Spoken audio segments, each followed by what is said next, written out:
This is Lesson 6.3, Solving by Elimination.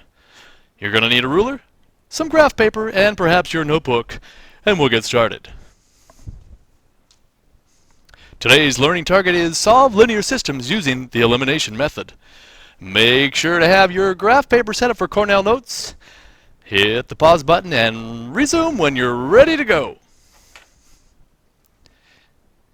Okay, you should have written Lesson 6.3, Elimination.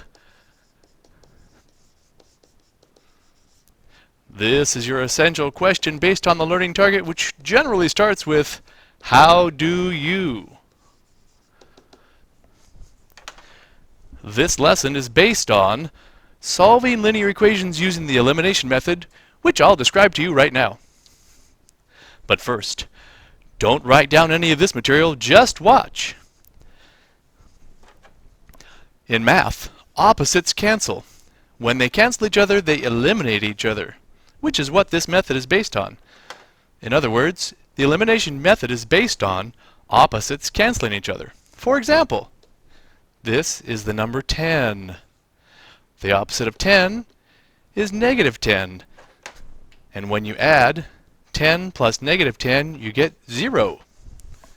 Therefore, 10 and negative 10 eliminate each other. Here's another example. Negative x. The opposite of negative x is positive x. That's right. When you add negative x and positive x together, you get 0. Negative x and positive x eliminate each other. One final example. 3y. The opposite of 3y is negative 3y. When you add 3y plus negative 3y, you get 0. In each of these examples, 10 and negative 10, negative x and x, 3y and negative 3y, these terms are eliminated because they add to equal 0.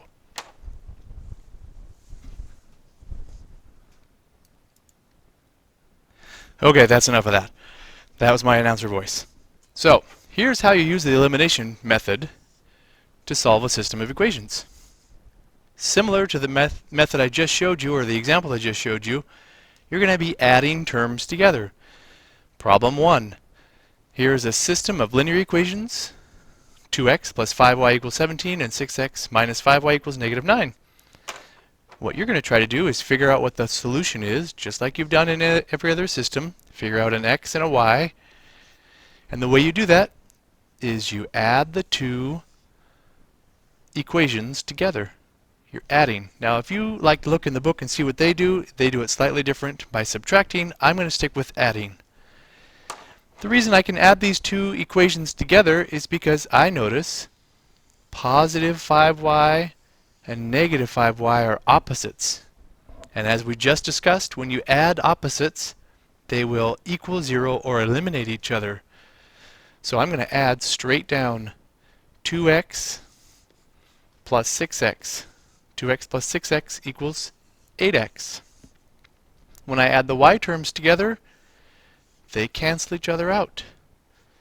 And then I add 17 and negative 9, and I get 8. Now I have a single equation with a single variable. I can solve that equation by dividing both sides by 8. X equals 1. I'm halfway done. Now that I know what x is, I can go back to either of the two equations that I started with, this one or this one, choose one, replace it with x equals 1, and solve for y. So I'm going to choose the first equation, 2x plus 5y, and in place of the letter x, I'm going to put 1.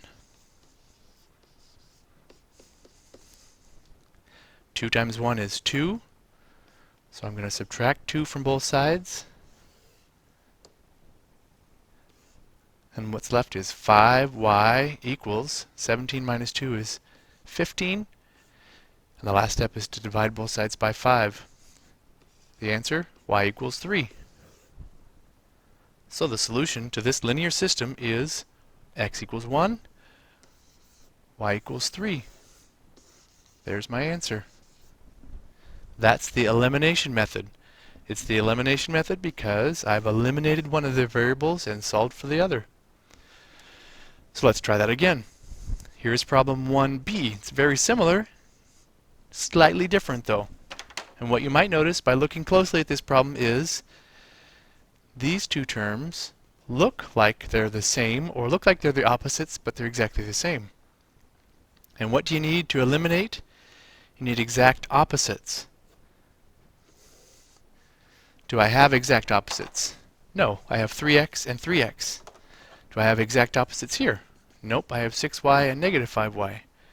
So in order for me to use this system and use the elimination method, I have to make one of them negative and one of them positive.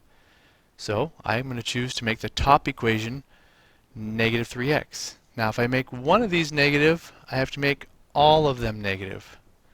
What you do on one side, you have to do on the other. Now, do I have two exact opposites? Yep, I have negative 3x and positive 3x. Will they cancel or eliminate?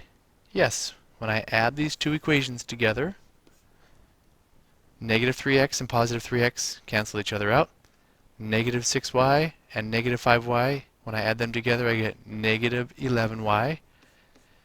Negative 17 and negative 5, when I add them together, I get negative 22. And now I can solve for y by dividing both sides by negative 11. Y equals a negative divided by negative is positive. 22 divided by 11 is 2. And I'm halfway there. The y coordinate of my solution is 2. Now I'm going to take y equals 2 and put it back into one of the two equations. I'm going to choose to put it in this one.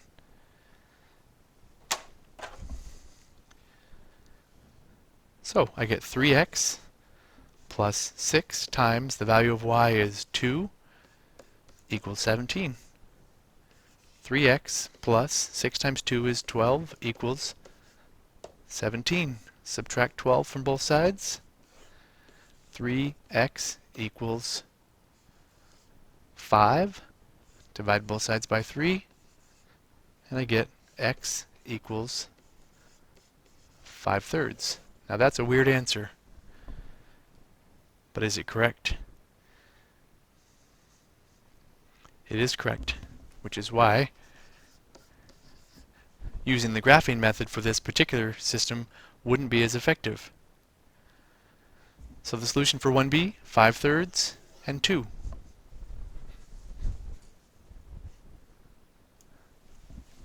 Okay, moving on to problem 2.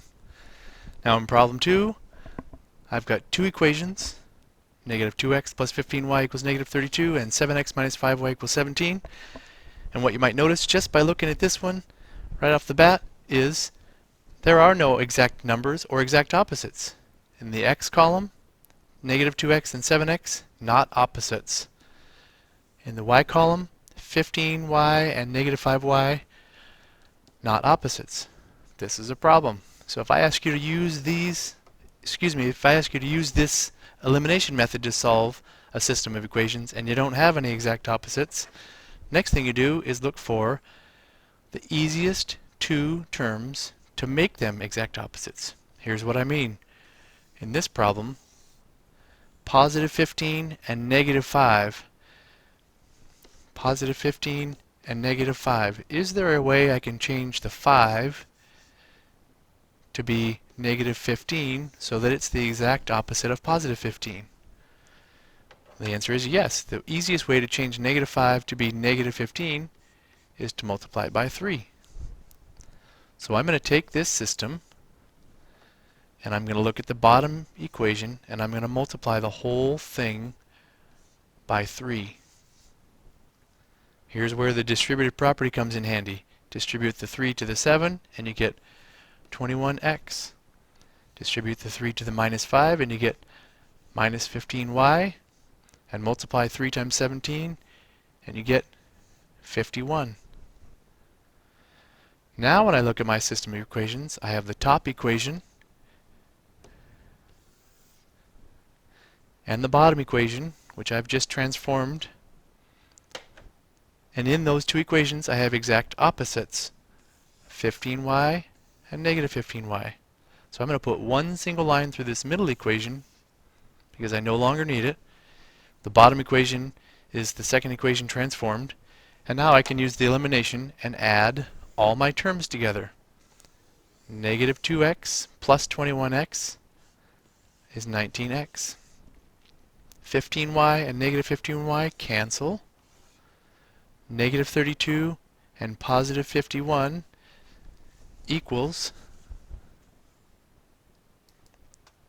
positive 19. Divide both sides by 19, and my solution, or at least half of it, is x equals 1. Now at this point I can choose any of the equations up here to use to find y. I'm going to look at the middle equation. It has the smallest y. So I'm going to take the value x equals 1 and replace x in that equation with 1. 7 times 1 is 7, minus 5y equals 17. I'm going to subtract 7 from both sides. Negative 5y equals 10. Therefore, y equals negative 2. And that's my solution, 1, negative 2. I'm going to move on to problem 4. So far, let me back up. So far in the first problem, I had two numbers that were exact opposites. All I had to do was add the two equations together. Add the x terms, add the y terms, add the numbers. That allows me to get an equation that just has one variable, and I solved for x. In the second problem, or part B of problem 1, I had numbers that were close. 3x and 3x were close. All I had to do was change the sign in the whole equation, and now I have exact opposites. In the second problem, I had numbers that were closer, 15 and 5. All I had to do was multiply one of the equations by 3 to find exact opposites. And here we are in problem 4. Neither of these, the x terms, 3x and 4x, or 2y and 3y, none of these are close to being exact opposites. So in this problem, I'm going to have to multiply both equations to set it up to find exact opposites. So I'm going to stick with the y terms. I have 2y and 3y. What I'm looking for is a common multiple between 2 and 3. And a common multiple between 2 and 3 would be 6. So I want 2y to become 6y, and I want 3y to become negative 6y. And if I can get that, then what I'll have is two terms that are exact opposites that will eliminate. How do I get 2y to become 6y? Well, I multiply it by 3. 2y times 3 is 6y. How do I get 3y to become negative 6y? Well, I multiply that by negative 2. And now I have exact opposites. This little work off to the side is helpful so that you can figure out what you need first. Then you take what you figured out and you apply it to the whole equation. So I'm going to multiply this system, and I'm going to multiply the top equation all by 3, and I'm going to multiply the bottom equation all by negative 2. And because I'm multiplying both equations, I'm going to get two brand new equations that I will use as my system and then apply the elimination method. So here we go. 3 times 3 is 9x. 3 times 2y is 6y. And 3 times 1 is 3. Negative 2 times 4x is negative 8x. Negative 2 times 3 is negative 6y, and negative 2 times negative 2 is positive 4. This is my new system. I no longer need the first two equations, and now I can add the two equations together. What allows me to add them together? The elimination method, and I have two terms that are the exact opposite. So when I add 9x to negative 8x, I get 1x. The 6y and the negative 6y cancel.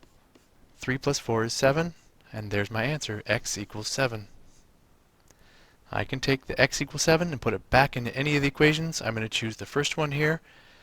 9 times 7 plus 6y equals 3. 9 times 7 is 63, plus 6y equals 3.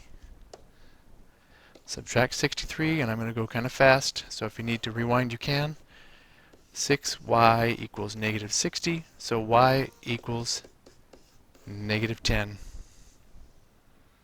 So my solution is 7, negative 10. And that's the elimination method.